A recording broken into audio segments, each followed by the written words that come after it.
They said his hands were too old for the job, yet one day those same hands became the only ones capable of keeping the city moving.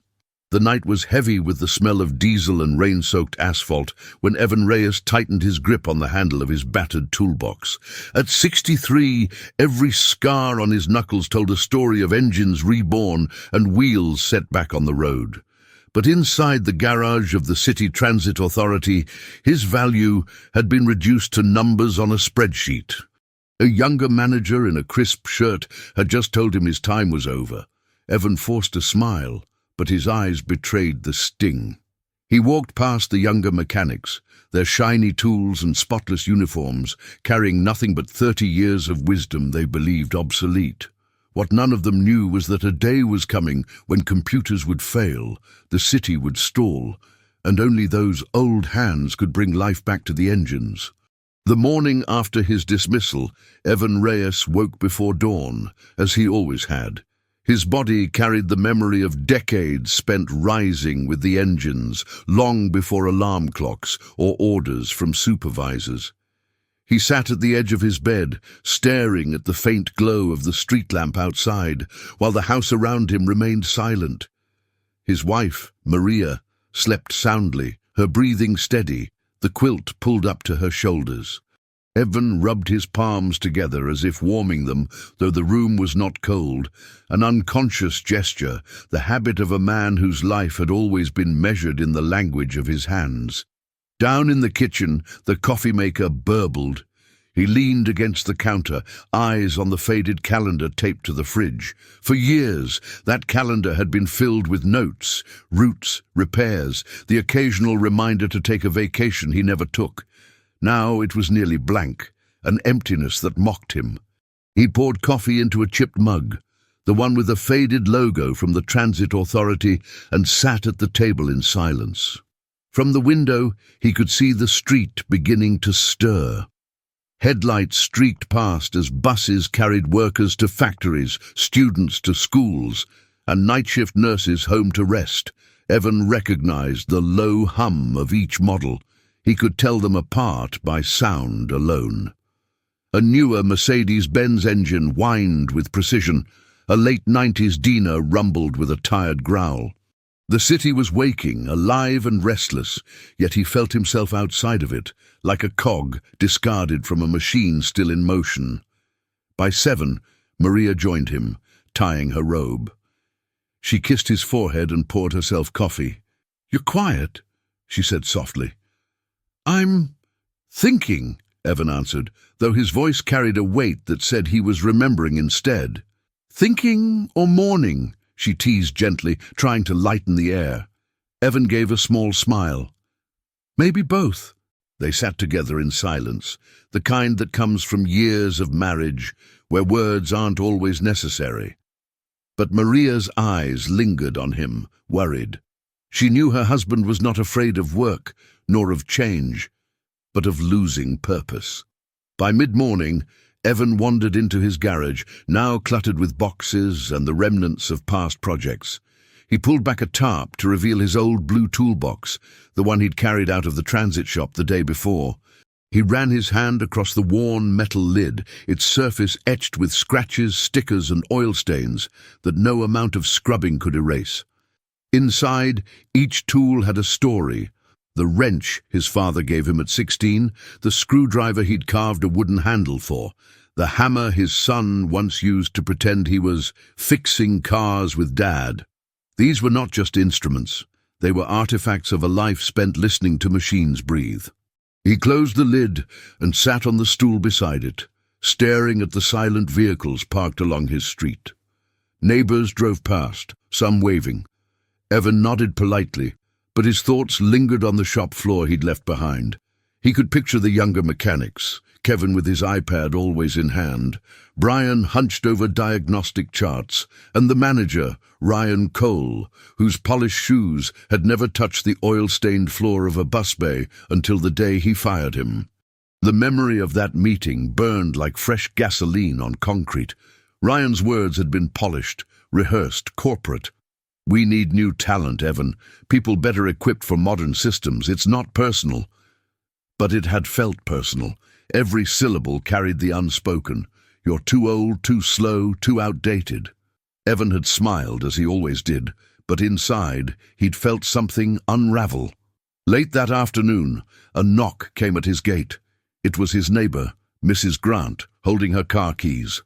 "Evan, my Pontiac won't start. Could you take a look? It's probably nothing, but—" Evan followed her to the driveway. He opened the hood, leaned in, and listened. His ear tilted like a doctor against a chest. After a few seconds, he muttered, "Fuel pump's on its way out. You've got maybe a week before it dies completely." Mrs. Grant blinked. "How can you know that just by listening?" Evan chuckled softly. "Engines talk. You just have to learn their language." The word spread quickly through the neighborhood. Within days, other neighbors stopped by, an old pickup that sputtered on cold mornings, a minivan losing power on the freeway, a sedan that burned oil faster than it should. Evan found himself back in his element, crouched beneath hoods, grease on his hands, his ears tuned to the whispers of failing parts. His garage became a small but steady workshop, a place where machines found life again. And yet, each night when he closed the garage door, he couldn't escape the image of the city buses. He imagined them breaking down, stranded on the side of busy roads, their drivers cursing, passengers fidgeting, schedules collapsing. He wondered if Kevin and Brian truly understood what it meant to keep a bus running, not just as a machine, but as a lifeline for hundreds of families who depended on them daily. Maria noticed the faraway look in his eyes at dinner. "You miss it, don't you?" she asked. Evan nodded slowly. "It's not just the buses. It's the people who rely on them. The students, the mothers, the workers. They don't know it, but every morning they trust their lives to the hands of whoever last touched that engine." Maria reached across the table and squeezed his hand. "Then maybe this isn't the end, Evan. Maybe it's just the start of something different." That night, lying in bed, Evan stared at the ceiling while the city's hum filled the distance. Engines roared, horns blared, brakes hissed. He felt every sound in his bones. Somewhere out there, he thought, a bus was coughing, struggling, and the young mechanics were staring at their screens, waiting for a code that might never come. And though he told himself it was no longer his problem, part of him longed for the day when those buses would call for him again. The city buses groaned under the summer heat like restless beasts. By late June, asphalt shimmered in waves, and the smell of hot tar mixed with diesel fumes. At the central depot, the younger mechanics, Kevin and Brian, moved with the confidence of men convinced the future belonged to them. Their uniforms were spotless, their gloves unused. Each morning they rolled in carrying sleek tablets, diagnostic scanners slung over their shoulders like weapons in a modern war. Ryan Cole, the operations manager, stood inside his glass-walled office, tapping a pen against his financial reports. On paper, things looked efficient. Labor costs were down by 30% since Evan's departure, and repairs logged into the system showed faster turnaround times. Ryan's reflection stared back at him in the glass, clean-shaven, tie perfectly knotted. He took pride in numbers, in systems, in charts that told stories of progress. But outside that office, the first cracks were forming. It began with Buster 42, a late 90s model still running the East Side route. The driver complained that the engine struggled to start in the mornings, coughing like an old smoker. Kevin hooked up his scanner, waited for the beeps, and announced, "No codes, engine's fine." The driver frowned. "Fine? It sounds like it's dying." "Computers don't lie," Kevin replied, dismissing the worry with a wave of his hand. 2 days later, Bus 42 died in the middle of a route, stranding 30 passengers on a sweltering boulevard. The driver radioed in, sweat dripping down his face. By the time Kevin and Brian arrived with their service truck, the passengers had dispersed, muttering complaints about the city's failing transit system. "Error code Peugeot 171, Brian read from the scanner. "Lean fuel mixture. Must be the oxygen sensor." They replaced the part, tightened everything, and restarted the engine. It roared back, briefly. 10 minutes later, it sputtered and died again. In Ryan's office, frustration was mounting. He slammed his pen down. Why isn't this bus back on the road? Brian shifted uncomfortably. We're still narrowing it down. The scanner says it's fixed, but something's off. Ryan pinched the bridge of his nose. Passengers are complaining, drivers are angry, and every day this bus sits, we lose revenue. Get it done. But bus number 42 wasn't the only problem. Within a week, 3 more aging buses developed mysterious issues. One refused to stay in gear on uphill climbs. Another overheated, despite a clean bill of health from the scanner. A third stalled unpredictably at traffic lights, leaving drivers red-faced as traffic honked behind them. In the break room, Carmen Ortiz, the only woman mechanic in the shop, leaned against the vending machine and shook her head. She had worked alongside Evan for years, learned from his quiet patience, and knew better than to trust numbers alone. Watching Kevin and Brian fumble, she muttered, "You can't fix a ghost with a computer." Mark Alvarez, a broad-shouldered veteran with oil permanently embedded in his fingernails, nodded. "These kids think machines are simple, but the old ones, they've got moods. They breathe different when it's hot, when it's cold, when they're tired." Carmen smirked. "Sounds almost human, doesn't it?" Mark's face grew serious. "That's what Evan always said. Every engine has a voice. You just gotta know how to listen." But in Ryan's office, listening was not a skill valued. He trusted graphs, not gut instinct. When Carmen suggested bringing Evan back, even temporarily, Ryan scoffed. "You want me to rehire a 63-year-old man I already let go? What kind of message does that send? We're moving forward, not backward." "Forward?" Carmen shot back. "Half the old fleet is dying in your yard. That's not forward, Ryan. That's stuck." The manager bristled, adjusting his tie. "Kevin and Brian will handle it. They're certified. They'll learn." Carmen leaned closer. "At what cost? Every day those buses sit, the city bleeds. And people notice. Indeed, people did notice. Passengers complained to drivers, drivers complained to dispatch, and local newspapers began publishing headlines about delays and reduced service. One article read, "City Transit falling behind, old fleet, new problems." In his garage miles away, Evan heard the murmurs. Drivers he knew from the old days stopped by on their way home, telling him stories. 3 buses down last week, Evan. One of them was yours, 47. Remember her?" Evan's chest tightened. Bus number 47 was like an old friend. He had rebuilt its transmission twice, patched its radiator, even rewired its lights in the middle of a thunderstorm. He could almost hear it now, coughing and struggling in the depot, waiting for hands that knew its secrets. But pride is a heavy chain.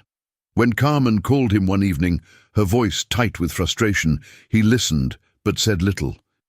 "We need you, Evan. The kids can't figure it out. The old buses won't run." He sighed, staring at the grease-stained rag in his hands. "I don't work there anymore, Carmen. They made it clear I was too old for those machines." That was Ryan talking, not the buses. "And you know it." Evan stayed silent, torn between bitterness and duty. That night, lying awake, he thought of the city's heartbeat, the rumble of buses carrying workers to graveyard shifts, children to school, families across town. Without those buses, the city slowed, stalled, and he knew, deep down, no tablet could hear what he could hear. But for now, he told himself, it wasn't his problem. Not yet. By the 3rd week of breakdowns, the depot felt more like a graveyard than a workplace. 6 buses stood silent in the yard, their hoods yawning open like wounded beasts.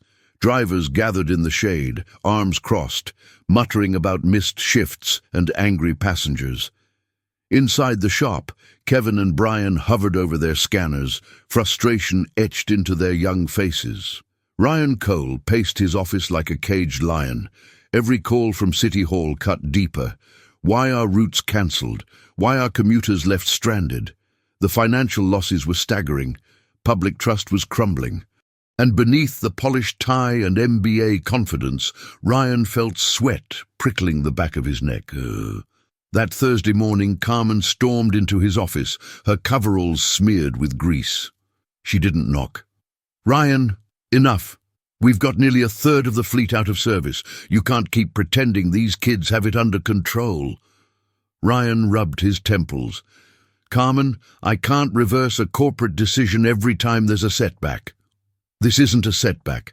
It's collapse. Call Evan." Ryan bristled, ready with his usual retort. But before he could speak, Mark Alvarez stepped in from the hallway. His deep voice carried the weight of 30 years on the floor. "She's right, boss. I've checked those buses myself. They're ghosts. No code, no error, just wrong. Evan could tell you what's wrong in 5 minutes." The silence that followed was thick. Ryan glanced between them, pride warring with desperation. Finally, he exhaled sharply. "Fine. Call him. But it's temporary. He comes in, fixes this mess, then he's gone. Understood?" When the call came, Evan was in his small garage, elbows deep in the engine of a neighbor's pickup. The phone vibrated against the workbench. He almost ignored it until he saw the name, Carmen. "Don Evan," she said, voice taut with urgency. "It's bad. 6 buses down. Routes cancelled. People furious. Ryan's ready to swallow his pride. We need you." Evan stood frozen, wiping his hands on a rag. For months, he'd carried the sting of that dismissal like a stone in his chest. Too old, obsolete, disposable. And now they wanted him back. "I don't know, Carmen," he muttered. "They made it clear I wasn't needed. Maybe Ryan didn't need you, but the buses do, and the city does." Her words landed heavier than she knew. Evan glanced toward his old blue toolbox, scarred and loyal. He thought of bus No. 47, silent in the yard, waiting.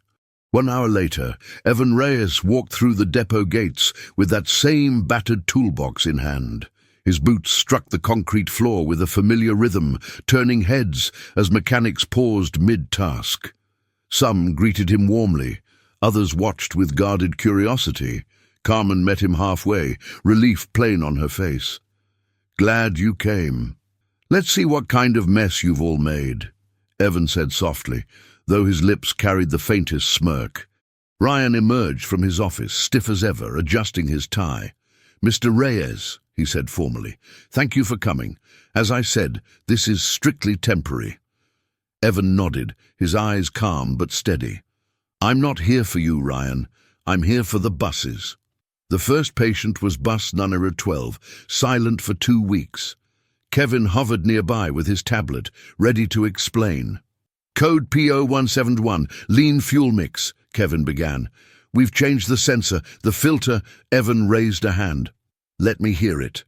He slid into the driver's seat, turned the key, and listened as the engine coughed, sputtered, then died.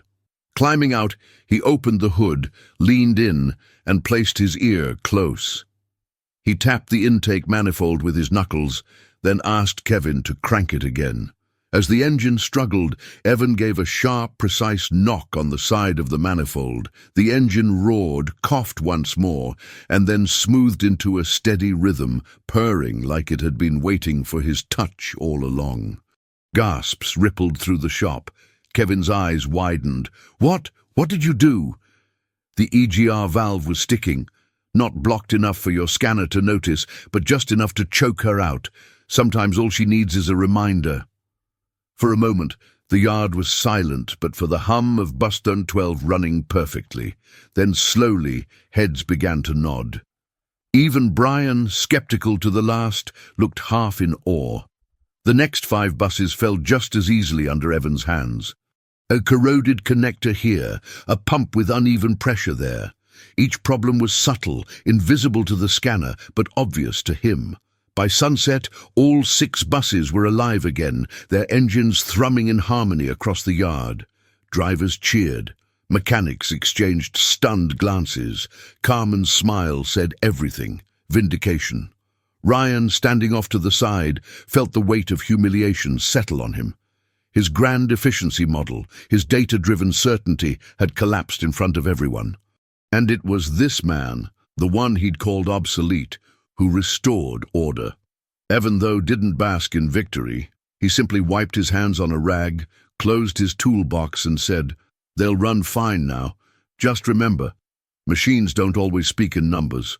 Sometimes you have to listen." That night, as he walked home under the fading glow of streetlights, Evan felt something stir within him. It wasn't pride, it was purpose. He hadn't just fixed machines. He'd reminded people what wisdom sounded like. Yet he knew this was only the beginning. The young mechanics had watched him work, their arrogance shaken. Ryan had tasted the bitterness of his own mistake. And the buses, those stubborn, aging beasts, still had many stories to tell. For the first time in months, Evan smiled without forcing it. The next Tuesday, Evan arrived before sunrise, when the yard was a cathedral of quiet. The sky was a deep, unbroken blue.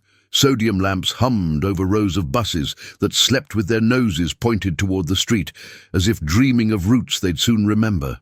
Evan set his battered toolbox on Bay 3 and listened, not to any one engine, but to the place itself.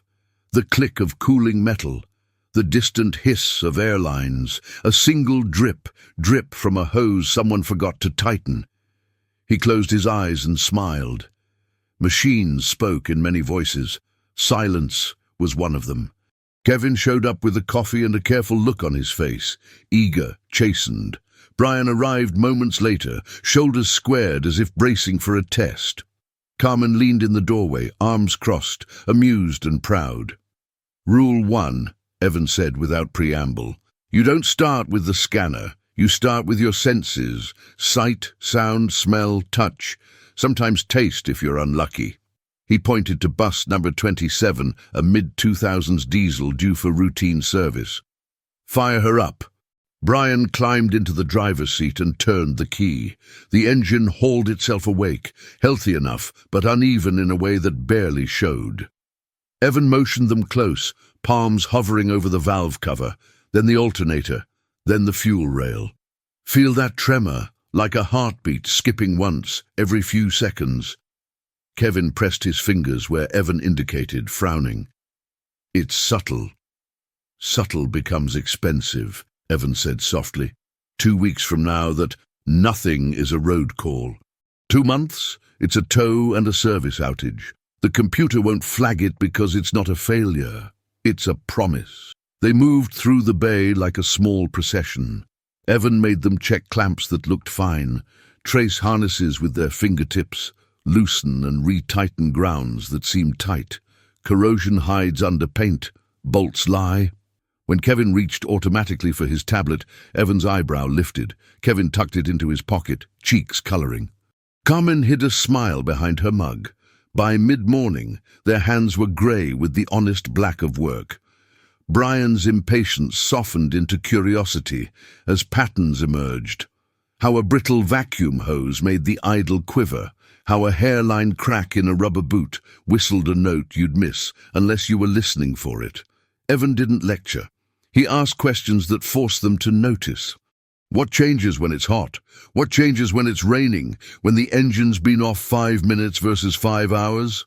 He mapped time onto mechanics the way a physician maps age onto a body. They paused in the shadow of Bay 5 for water. Kevin wiped sweat with the back of his wrist. "How do you remember it all?" "I don't," Evan said. "I remember the stories. The EGR that stuck only in August, the pump that sang in third gear and no other, the Dina that only misbehaved on uphill stops with a full load and AC on. You keep the stories. The patterns come back to you when you listen." Ryan hovered at the edge of the shop. Tie loosened, a man learning to stay quiet. He watched Kevin and Brian, watched them listen, watched them hesitate, watched them try again.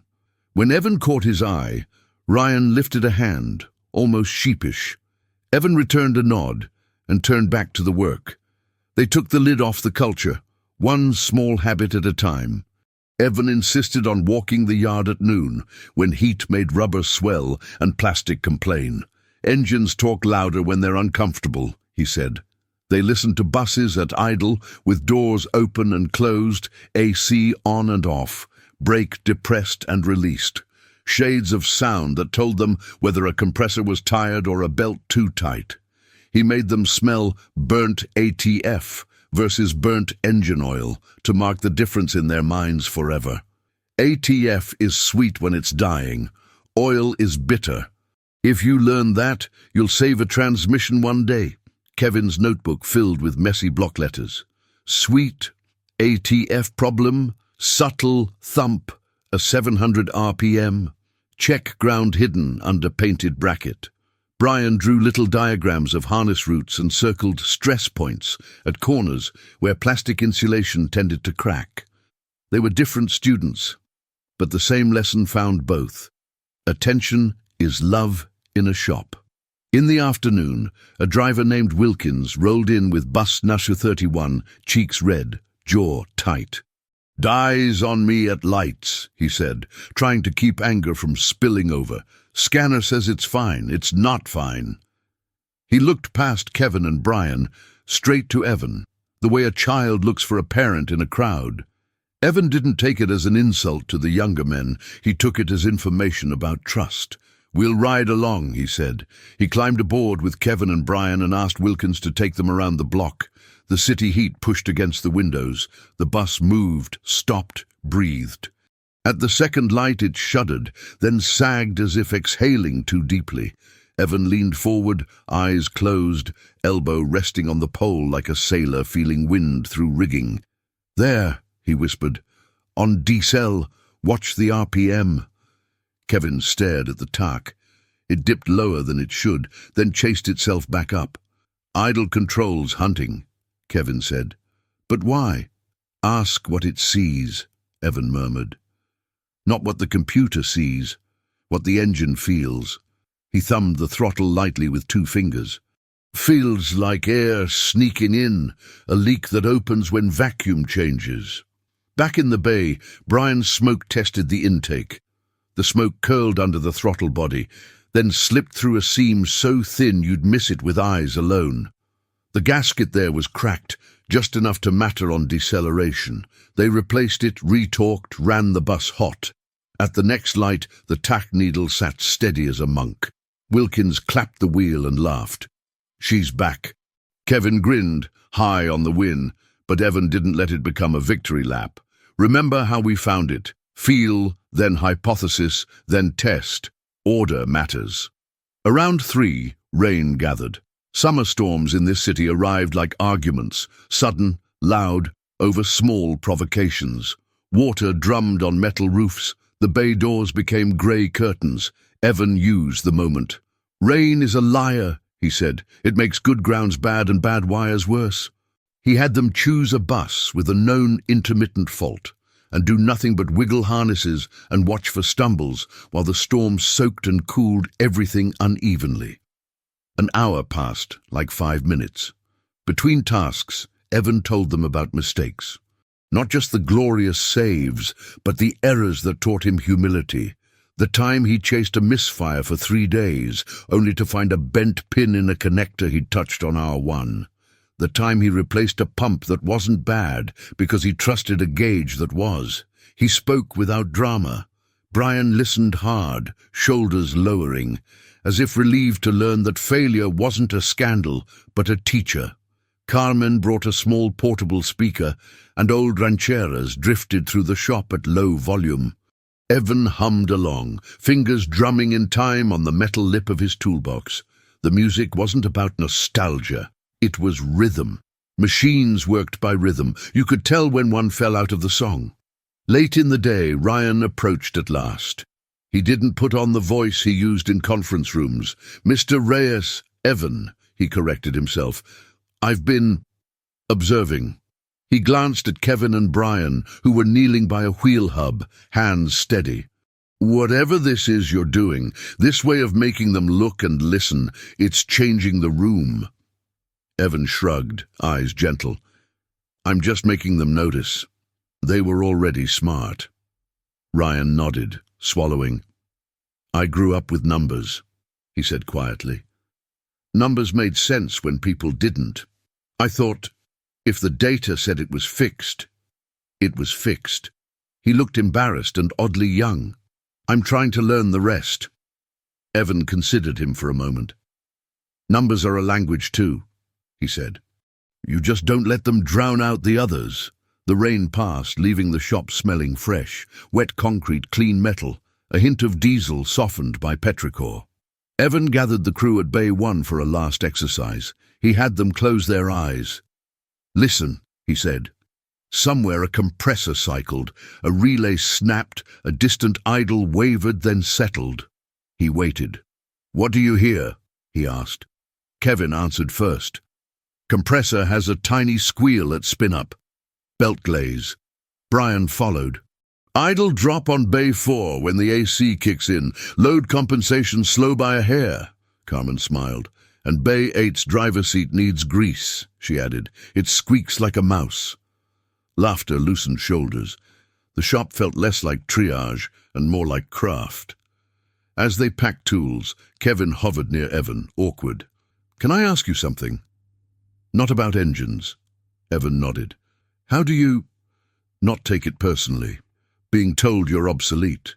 Evan rested a palm on the old toolbox, the metal cool beneath his hand. Oh, I took it personally, he said, for a while. Then I remembered these. He lifted his hands, scarred and steady. They weren't a job description, they were a promise. If there's still work to be done and someone to teach, you're not obsolete. You're a bridge. Kevin looked at his own hands then, clean despite the day's grease. He flexed his fingers as if testing a new idea. Brian nearby pretended not to listen and failed completely.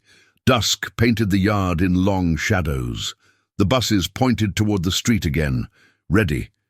Engines warmed and cooled in a call and response that felt, to Evan, like prayer. He slid his toolbox closed. The latches snapped home with a sound that had shepherded his whole life from morning to night. Tomorrow, he said to no one and everyone, we'll walk the yard in the heat. Rubber tells the truth at 90 degrees. Carmen lifted her mug in salute. Kevin and Brian exchanged a look equal parts dread and excitement.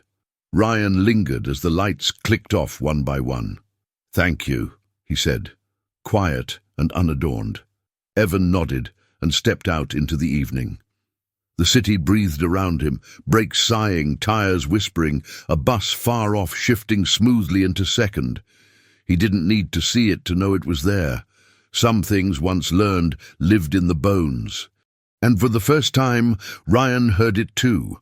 Not the numbers singing, but the engines carrying people home.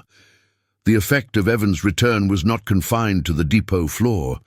It rippled through the streets, in buses that now rolled without stuttering, in drivers who no longer muttered prayers at every stoplight, and in passengers who, almost unconsciously, began trusting the schedule again.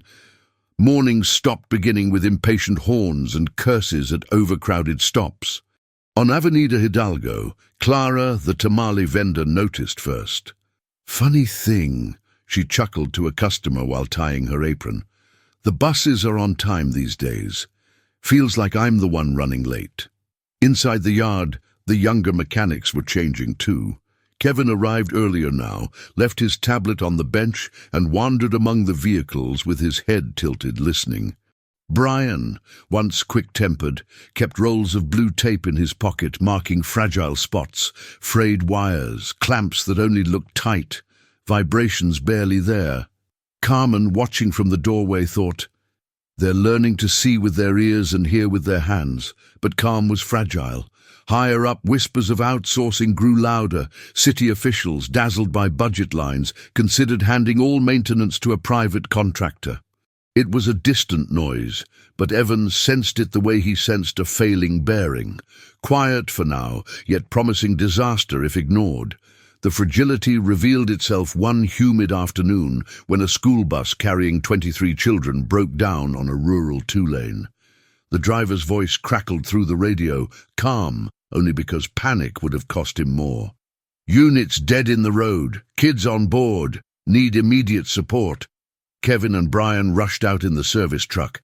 The scanner flashed once, then went blank as if embarrassed. The bus started, idled, then died like it was remembering something sad. Children sat in the heat, backpacks like shells, watching wide-eyed. "Folks," the driver said tightly, "I need to get these kids home." Evan's battered pickup pulled in minutes later. He climbed aboard, nodded at the driver, and crouched where Kevin had been. "Do it again," he told the engine softly. As it sputtered, he pinched a ground harness above the fuse block. The idle settled, then faltered. "There," he said. "Brian, pull the panel. Heavy ground's bolted on paint. Looks tight, isn't connected." Brian's hands moved fast.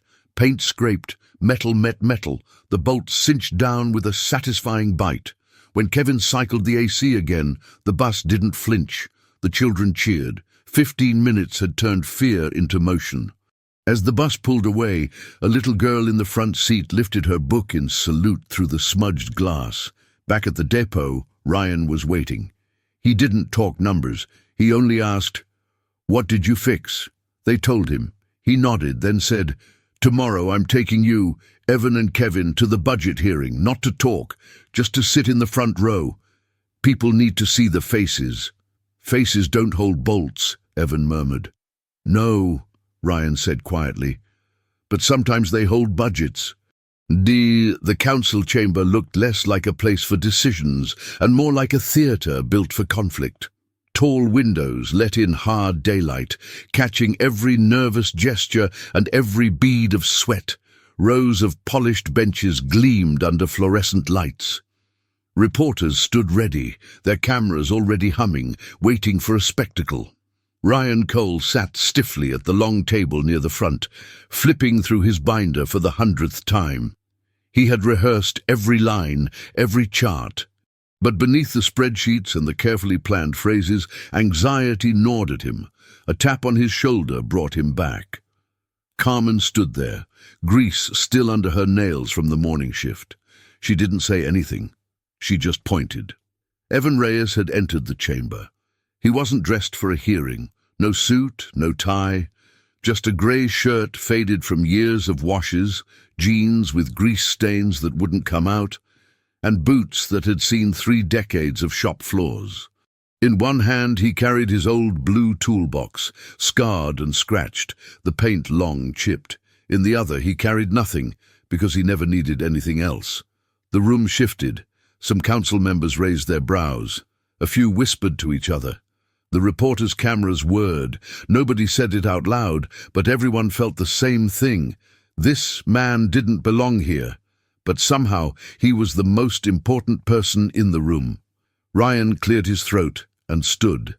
The microphone carried his voice, but he kept it measured, calm. "Madam Chair, council members, thank you for the opportunity to present."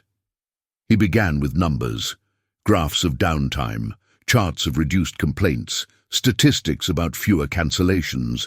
He talked about new preventive schedules and efficiency gains, but Councilwoman Ortega leaned forward, her bobbed hair sharp as her tone. "Mr. Cole, with all due respect, numbers don't fix buses. What changed? 6 months ago your fleet was collapsing. Today it runs smooth. What changed?" Ryan paused. His binder was full of answers, but he didn't reach for it. Instead, his eyes drifted down to the front row, where Evan sat quietly, toolbox by his feet. "We started listening," Ryan said simply. "Listening?" Ortega raised an eyebrow. "To whom?" Ryan nodded toward Evan. "To the engines, and to the people who know how to hear them." The chamber grew still. Another councillor spoke. "You're telling us your turnaround rests on one mechanic?" "Not one," Ryan corrected. "A teacher, a bridge. For years we thought computers and diagnostics could replace wisdom, but machines have voices. Sometimes they whisper. Without experience, you miss it. Without experience, you gamble with passengers' lives." The clerk at the side table opened a folder and read aloud a short note submitted earlier. It was from Peavy, a bus driver. His words were plain.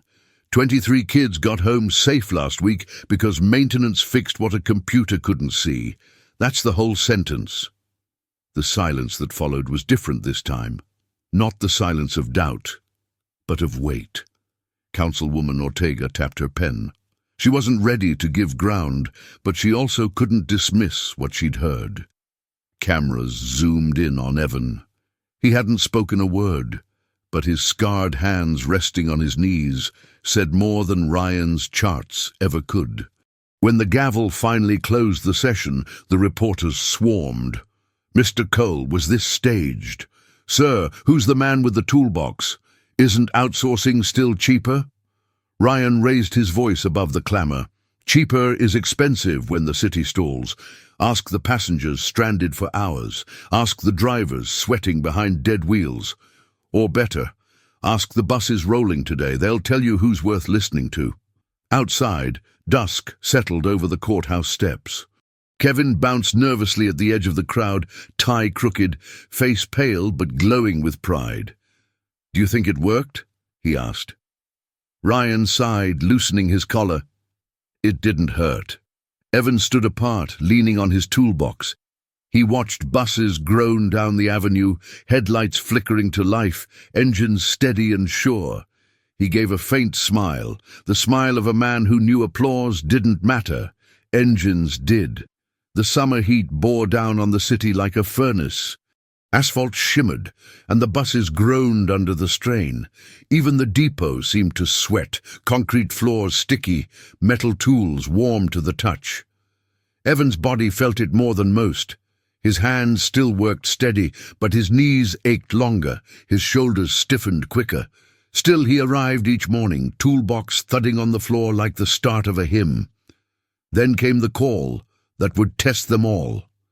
Unit 47, not just any bus. The Dina blue and white, the one Evan had rebuilt so many times it felt like family.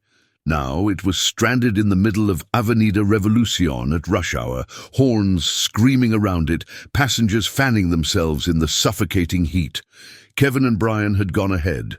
By the time Evan got there, their frustration showed in every movement. She's mocking us, Brian muttered, sweat dripping. Scanner says clean, fuel system checks out, but she dies after 3 seconds. Kevin looked up, eyes pleading. We've swapped sensors, checked wiring, everything. Evan climbed inside the cab. He sat in the worn driver's seat, closed his eyes and turned the key. The engine coughed, caught, and sputtered out. He didn't curse. He just listened. Again. On the third attempt he tilted his head, hand flat against the dash. He leaned close, as if the bus were whispering only to him. Then he opened his eyes. You're starving, he murmured. He slid out, crouched by the side panel, and tapped it with his knuckles. Fuel pumps alive, but not feeding steady. Check the relay. Kevin pulled it. It clicked under test, looked fine. But Evan shook his head. Clicking isn't feeding. Swap it. Brian sprinted for a spare, snapped it in. Kevin turned the key. The bus coughed, hesitated, then roared awake, steady and alive. The crowd of stranded passengers cheered. Drivers honked in rhythm. A little boy leaned from a window, eyes wide, as if watching magic. Kevin wiped sweat from his brow, stunned. We checked that relay 3 times. Evan's voice was quiet. Machines don't care about 3 times. They care about the right time. Relief washed over the street. But Carmen, watching from the sidewalk, saw something else. Evan, leaning harder on the fender, wiping his brow with a trembling hand. She said nothing, but worry sat heavy in her chest. Back at the depot, Ryan cornered Evan. You saved us again, but this can't be forever. What happens when... He stopped himself, unwilling to say the word. Evan's eyes softened. Then the kids will fix it. That's the point. You don't fight time. You pass it on. That night on his porch in Oblatos, Evan listened to the city breathe. Engines hummed in the distance. He rubbed his stiff knuckles and finally admitted what he'd been avoiding. Someday his hands would stop. And when they did, the buses would still need someone to hear them. Winter came quietly. The morning air bit sharper, and the exhaust from warming buses hung in white clouds above the yard. The depot, once chaotic, now moved with rhythm, like an orchestra that had learned to trust its conductor. Inside Bay 3, Kevin knelt beside a hub, stethoscope pressed against the metal. "Hear that?" he asked Brian. Brian leaned close, nodding. "Bearings rough. 2 weeks, maybe 3. Carmen leaned against the wall, watching. "Good," she said. "Catch it before it fails." At the back, Evan packed his toolbox. Not casually, deliberately. Every wrench slid into place with a metallic sigh. The box closed with a snap that echoed across the bay. Carmen caught it first. "You're leaving," she said quietly. Evan smiled, weary but proud. "Not gone. Just not here every day. You don't need me for that anymore." Kevin and Brian rushed over. "But we still—" Evan raised a hand. "You already have it. You've learned to listen. You'll forget sometimes, but the engines will remind you." Ryan emerged from his office, tie loose, sleeves rolled. He looked less like a manager now, more like a man who had learned something about humility. "Evan, I need to say thank you. Not just for fixing the buses, but for showing me what leadership really means." Evan chuckled softly. "I didn't show you. The buses did. They just needed someone to listen." He lifted the old toolbox, heavier than ever. It wasn't the steel that weighed him. It was the years, the mistakes, the victories, the ghosts of engines long gone. Yet he carried it with ease, because some burdens aren't meant to be set down. At the gate, Carmen caught up. "So what will you do now?" "Keep fixing what I can," Evan said, "in my little shop, for neighbors, for whoever knocks. And when I can't anymore, by then the city will have you." Outside, the sun was rising. A bus rumbled past on the avenue, full of workers, students, mothers with market bags. Its engine purred steady, alive. Evan stopped, listening. The sound carried like an old friend's voice across the years. He nodded once, satisfied. On Sundays, he still sat on the bench outside his house, toolbox by his feet, watching the buses pass. Their hum reached him like a song he had sung all his life. Passengers didn't know whose hands had kept those buses alive. That was fine. Legacies aren't meant to be noticed. They're meant to endure, and so the city kept moving, one bus, one route, one heartbeat at a time. In the steady breath of those engines lived the truth Evan had always carried. The worth of a mechanic was never measured by age, but by his ability to keep the world turning.